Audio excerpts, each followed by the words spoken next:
This is divorce coach Tara Eisenhard, and I am here today with Henry Yampolsky. Henry is the founder and president of Living Peace Institute. So thank you so much for joining me today, Henry. Thank you, Tara. It's such a joy to be with you. Thank you. So I know that you actually have a background as a trial attorney. Can you talk a little bit about how you went from being a trial attorney to founder of Living Peace Institute? Well, sure. I'd be very happy to. So for many years, I practiced law, and I was a lawyer, and I practiced law in a very, very traditional way. And I just was becoming increasingly frustrated with what I was doing. And I thought I was serving a lot of people in conflict, and I thought that what I was doing in conflict was actually very often not helping the situation. We were getting a lot of settlements, but very few resolutions. I really was very, very interested in going deeper, but I had no idea how or even where to begin. And then, very interestingly, motorcycle happened. Or actually, it was a very, very strong desire for me to ride a motorcycle. And it seemed to have come from somewhere beyond me. I couldn't really explain it. There was no really rhyme or reason, and certainly no logic to it. And my wife was actually quite against it. And it created a conflict between us. But for me, this idea of riding motorcycle really represented something larger. Motorcycle was just a symbol for, in some ways, breaking free from living the life that everyone expected me to live, and really taking a twisty road and doing something that really was very, very meaningful to me. And so I started riding motorcycles, and I just knew when that happened that would take me down a very different path. And it was through motorcycles that I met a very transformative person who really transformed my wife's lives, and that was Anand Mehrotra. And he's this yogi, Indian yogi, and a motorcyclist, whom we met through a film that he starred in. And so Julia and I traveled to India. We studied with Anand. And it was after coming back from India, where both of us became yoga and meditation instructors, that I really just could not go back to being a trial lawyer. I really wanted to serve in a different way. And so a path began to emerge. There were many twists and turns. I started out practicing as a collaborative lawyer. I was doing a lot of work in mediation. But then I really became clear to me that I really wanted to hold space for people in conflict in a different way, and to develop tools for people to be able to get through conflict and to see conflict as an opportunity for growth and dialogue. And so that's how Living Peace Institute was born. The idea behind Living Peace Institute is to develop and share tools for individuals and organizations to be able to respond to conflict with clarity and compassion, as opposed to reacting to it with fear, avoidance, or aggression. Interesting. There was something that you said that was really key. You said that when you were practicing as an attorney, you reached a lot of settlements, but not a lot of resolution. Can you just talk a little bit about that? I think that's really, it feels very appropriate when we talk about divorce. Of course. And so I'll give you an example, actually, of a case that I had as a lawyer that really began to open my eyes to the difference between settlement and resolution. So I was representing a man who was very seriously injured. And there was an action, very complicated legal action against a company that was related to his employer. But this man worked for this company for over 40 years. He had a very deep, close personal relationship with the people he was working for, and potentially even with the people who were in some way responsible, legally responsible, for what transpired. And so when the legal process began, there was very little care taken to preserve this relationship between these individuals that had a very, very deep and meaningful connection, very complicated connection, that certainly had a very deep need to at least have a conversation, about what was happening. But when the legal process got started, and this is no different in divorce and no different than in any other legal setting, first thing that lawyers will tell the parties is you cannot talk to each other. And so a lot of the very, very deep feelings, a lot of ambiguity, a lot of pain continues unresolved. So at the end of the day, this case resolved. This case settled. We got a settlement, but there was something very, very important lost in the process. And what was lost in the process was the relationship between these parties. And even more importantly, what was lost was an opportunity for the parties to grieve that relationship and to grieve what transpired. And I think that happens quite a bit in divorce, where when people are going through the process, it becomes a very legal, it becomes a legal kind of war game, mind game, where each individual is so focused on his or her respective legal position that sometimes very difficult and ambiguous questions of a relationship, of grieving, of feelings, of restructuring the relationship, of building a new partnership, of figuring out what is truly important for people as they move forward in a new, very often in a new role, in a new way in their life. What does it mean to them? And then, unfortunately, within the legal framework, there's very little time and energy dedicated to that. And to me, I think those are the most important things in any conflict. Mm-hmm. Absolutely. So it's really interesting to have you say that you were really embedded in the legal process of conflict, mm-hmm. And now you've kind of flipped over a little bit. You've come to the human side, and you've realized that the legal piece that's part of the process. But this is really, and I say it all the time, that divorce is a human process with a legal document attached to it.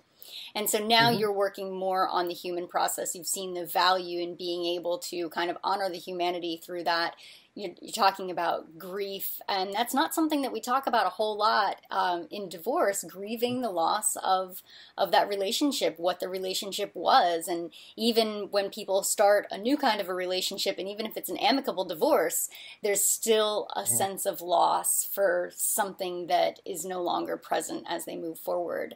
So I think that's really kind of key to talk about when we talk about divorce. And mm-hmm. So now that you have kind of turned over this new leaf, and now you're doing this work here through the Living Peace Institute, what does that mean? What kind of work, what is Living Peace Institute all about? So Living Peace Institute has several components to it. First component, probably the most important one, is education. So we teach individuals how to really develop a new paradigm for seeing conflict, whether it's divorce, whether it's any other complicated interpersonal conflict that individuals or even organizations are going through. And so teaching these tools, one of which is the original process that we developed, is called Dissolving Conflict from Within. And teaching and sharing this tool is one of the greatest missions of the Living Peace Institute. Other missions of the Living Peace Institute include serving in the capacity of a conflict coach.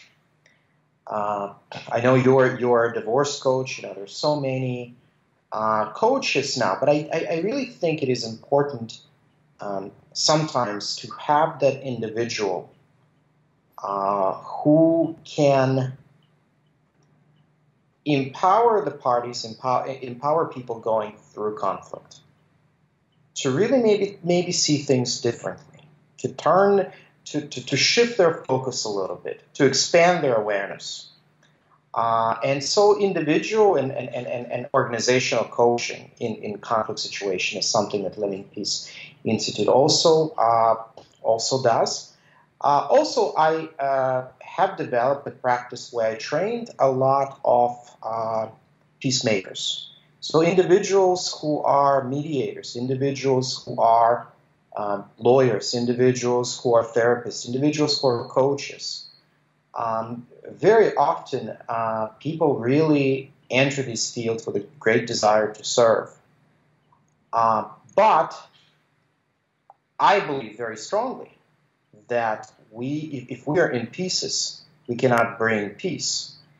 And if we are not even aware of what we're carrying, what is our baggage as people who serve, we really cannot serve fully. And so a lot of my work with Living Peace Institute is about showing the practitioners, showing the people who serve other people, how to turn their attention on themselves, how to become self-aware, how to become self-aware of their own baggage, of their own stories, because only when we as practitioners are aware, we have that humility and presence to really be able to serve someone else. I love that you said that when you're about being in pieces and not being able to have peace. I love that. It's a really beautiful kind of analogy or metaphor. Mm-hmm. So it sounds like you're kind of doing this work on conflict in general, and you're serving people who are going through conflict, but you're also training these practitioners, these mediators, people going through a divorce might go to. So now we're looking into kind of part of this new reality in divorce, where people have so many different options that I'm so excited about.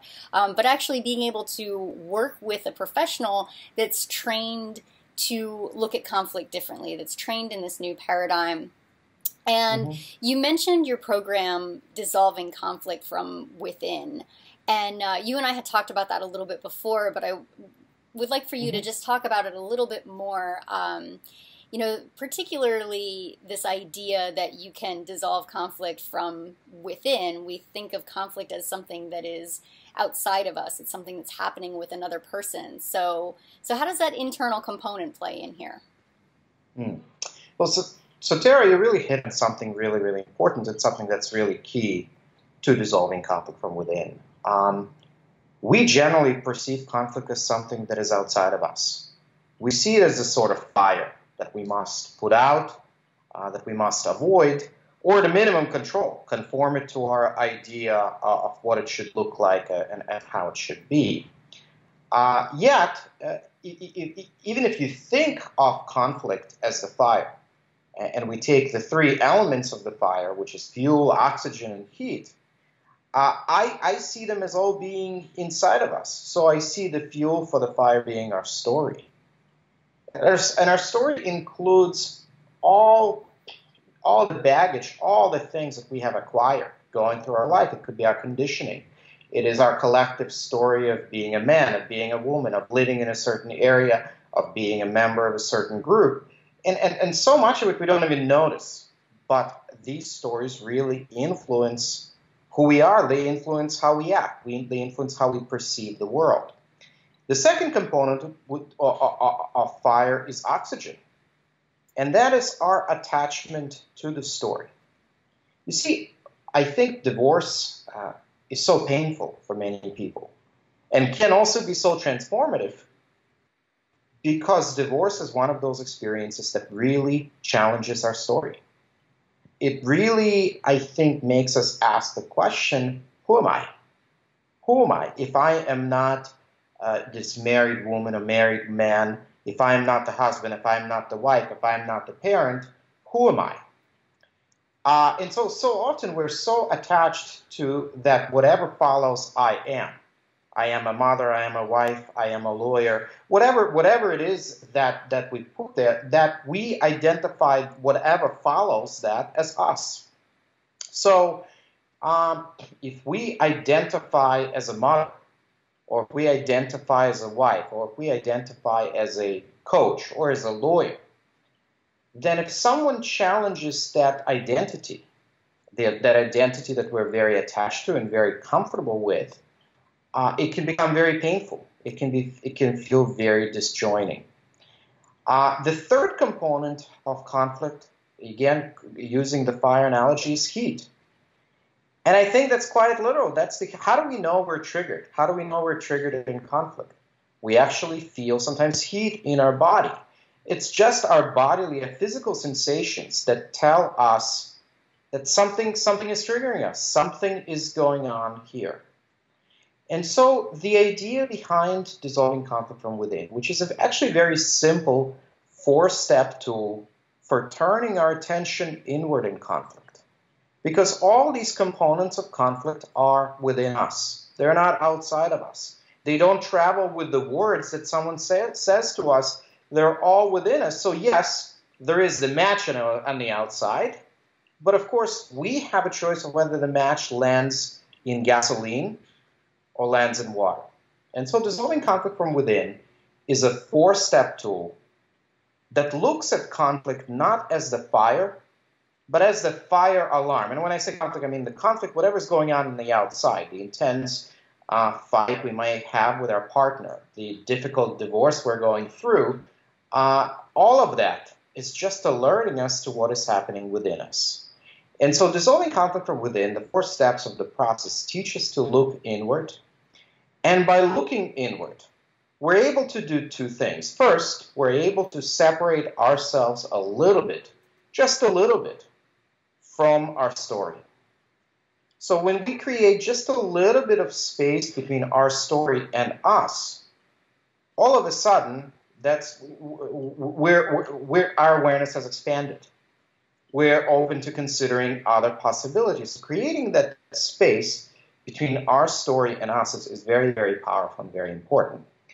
And that enables us to respond to conflict instead of reacting. Gives us that just enough of space, sometimes to just take a deep breath. And breathing is a very, very important part of this tool to see what we may do differently, to maybe see this experience in another way. Something else, the second thing that dissolving conflict from within really accomplishes, it provides a pathway for us to connect with our feelings. And that's actually something very challenging. For most people, we are conditioned not to talk about our feelings, or we are conditioned to talk about our feelings in terms of what others have done, right? I feel hurt, I feel judged, etc. So that's our perception of what other people have done, or we give these throwaway descriptions. I'm fine, which could mean anything, which could mean absolutely anything. So the way to connect with our feelings that the process teaches is by really connecting with the physical sensations that we're experiencing at the moment. So if we focus and we're going through intense conflict and we have a way to focus inward and we see that maybe we feel this tightness in our jaw and maybe we feel our breathing is a little bit more rapid. We can sit with that. We can sit with that, and by sitting with that, we really create a pathway to connect with our feelings, to know where the feelings are arising from, to be able to sit with our feelings, and then from our feelings to be able to access our needs and to communicate from the perspective of our needs instead of blame or fear or anger.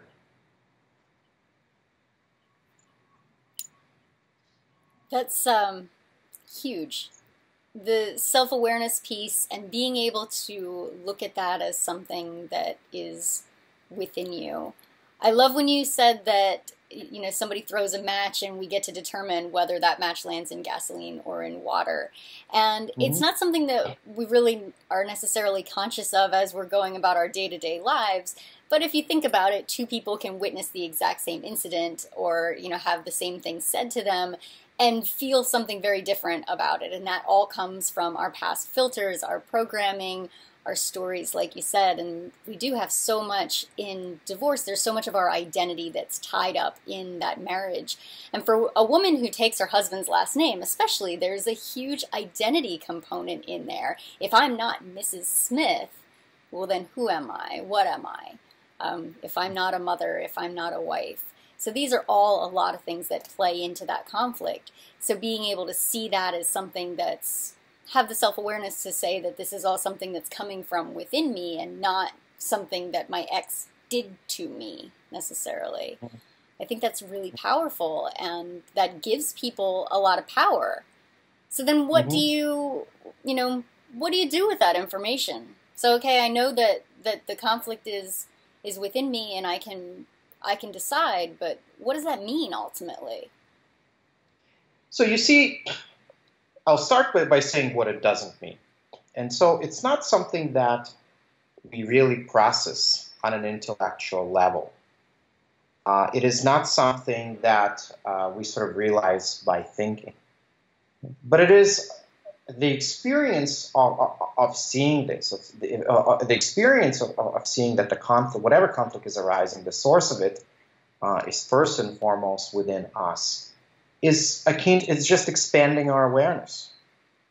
So if all of us, it's kind of like being you're sitting in a movie theater, and all this time you were thinking that you were in the movie. You were in the movie and you were in the action, and the movie was about you. And then all of a sudden you just have this realization that actually you're just sitting in a movie theater. And the movie is playing in front of you, and you can get up, you can leave, you can go home. And at some point this movie is going to be over. And then you're going to move on. So it's that shift in perspective. And once our perspective shifts, then we just act differently. It's another example I could think of is if you were in a dark room and there was something on the floor and you really thought it was a snake, and you perceived it to be a snake, and you would act accordingly, and you would perhaps be nervous, afraid, uncomfortable with it, and then all of a sudden you put on the lights and you see it's a rope. It's not a snake. So then you can't go back to believing it being a snake. Your awareness has just expanded, and you would act very differently in that situation. And that's the idea behind dissolving conflict from within, to expand our awareness in conflict, because that's where we get clarity. When we are in conflict, we tend to become very narrow-focused. I think that is very applicable to people going through divorce. It becomes about this very legal strategy. There's a whole new language that surrounds it. There's a whole new story that surrounds divorce, right?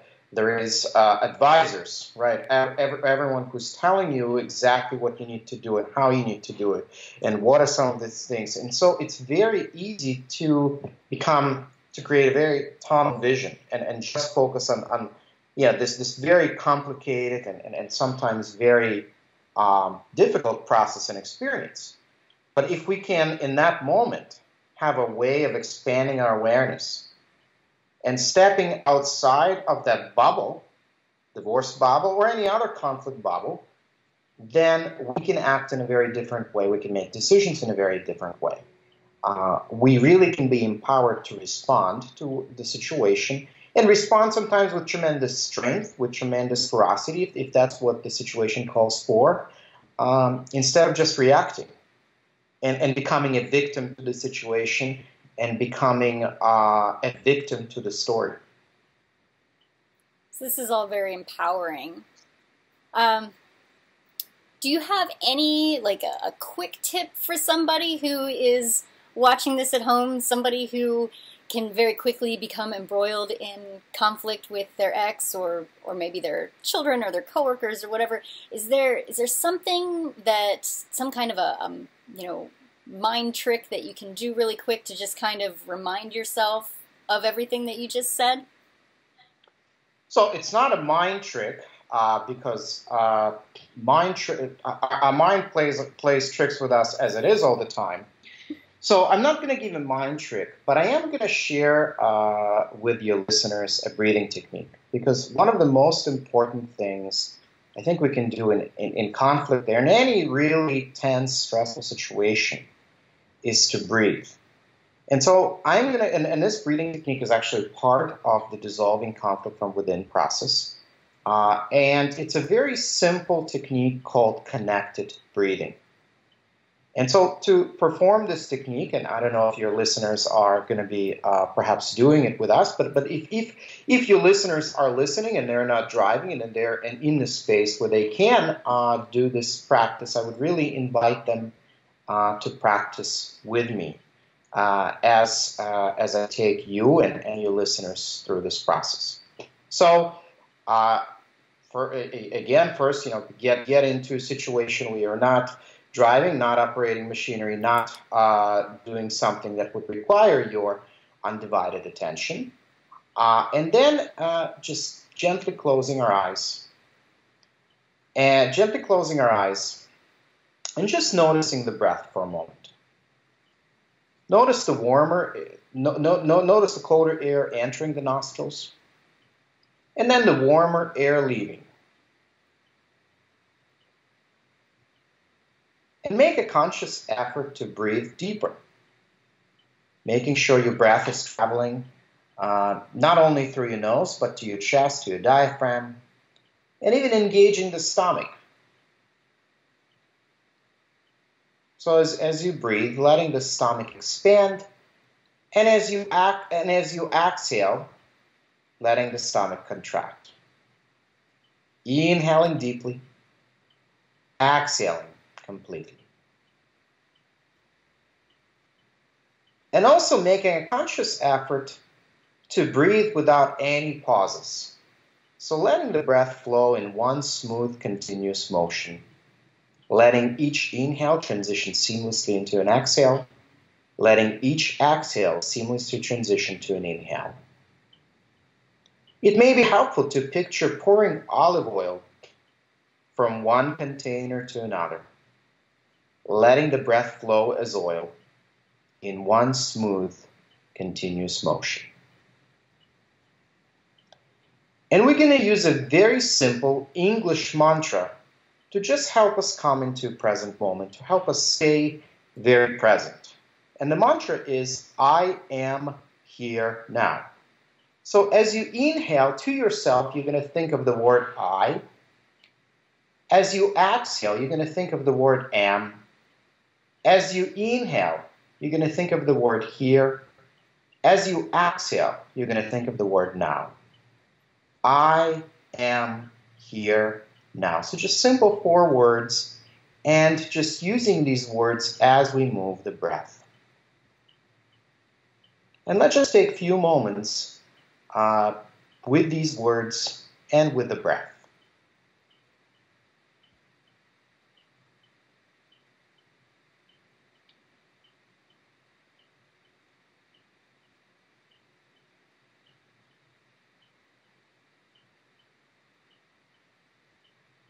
I am here now.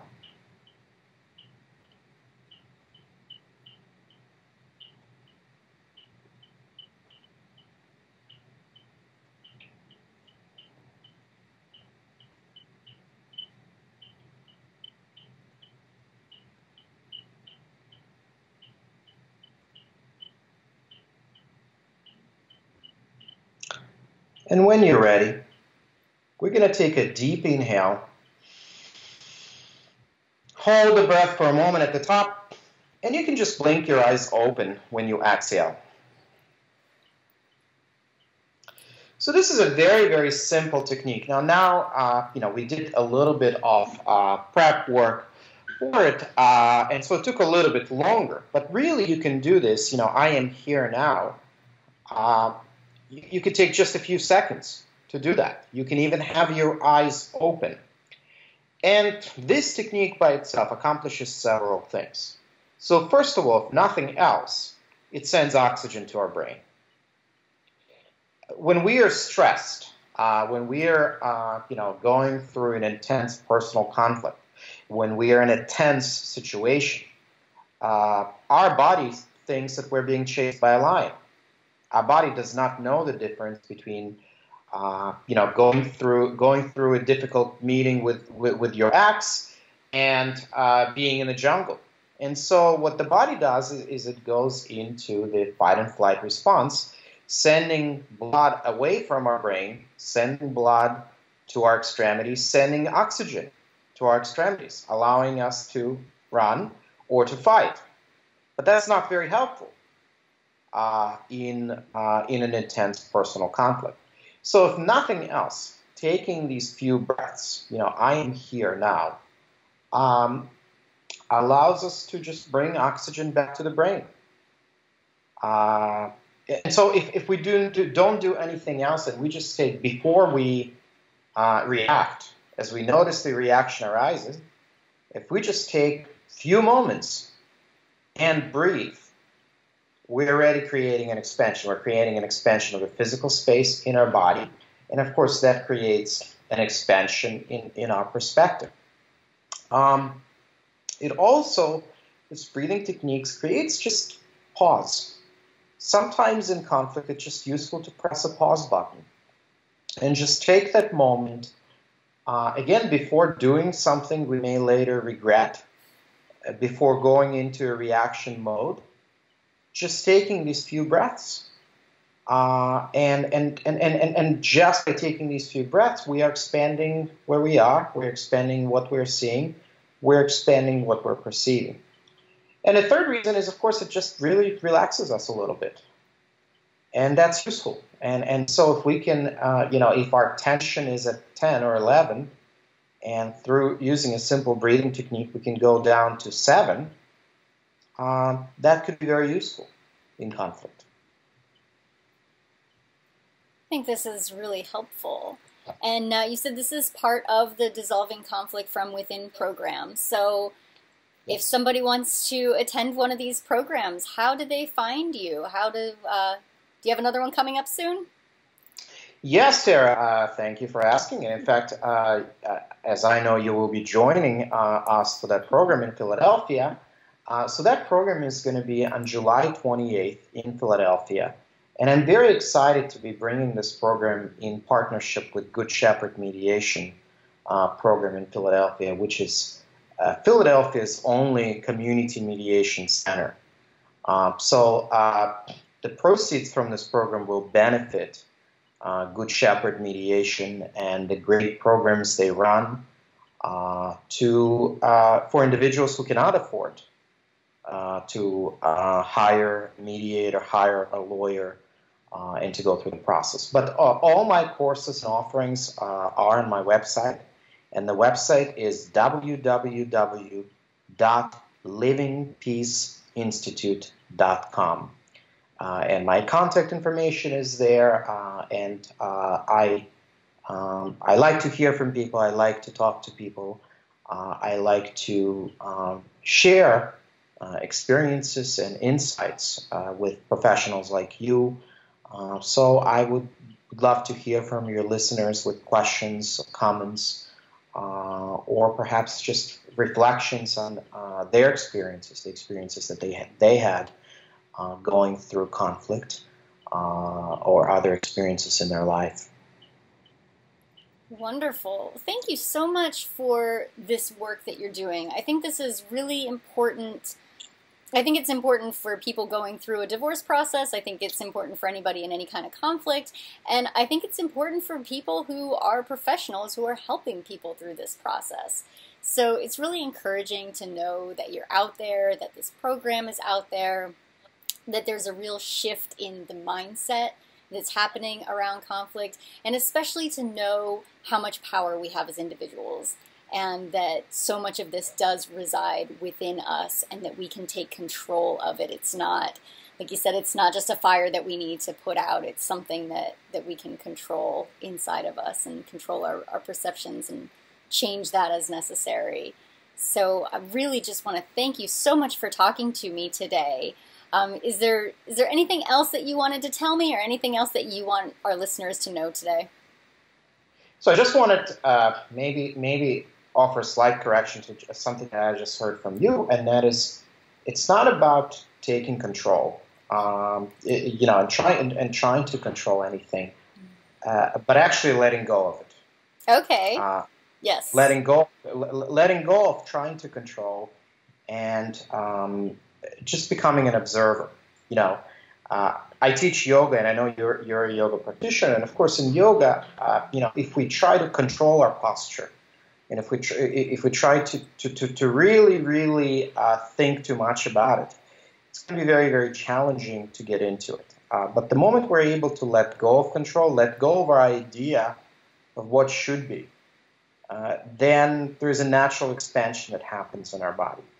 And that's the point of the process, that the fire on the outside we need to control.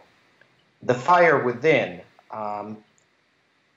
by just paying attention to it and observing it, it's going to tell us what we need to know, and it's going to give us that clarity that so often is lacking in conflict. Excellent. Thank you for that clarification. You're absolutely right. It is a lot more about letting go and having clarity over control. And those knots will kind of untie themselves a little bit when you stop pulling on them. Am I right? Yes, that's exactly it. That's exactly it. All right. Well, thank you so much. And I really am looking forward to experiencing the Dissolving Conflict from Within program. And hopefully we'll see, some of the listeners there as well. So if anybody is listening and interested here, check out Henry's website, the livingpeaceinstitute.com. And thanks again, Henry, and we'll talk to you soon. Thank you, Tara. All right. Bye-bye.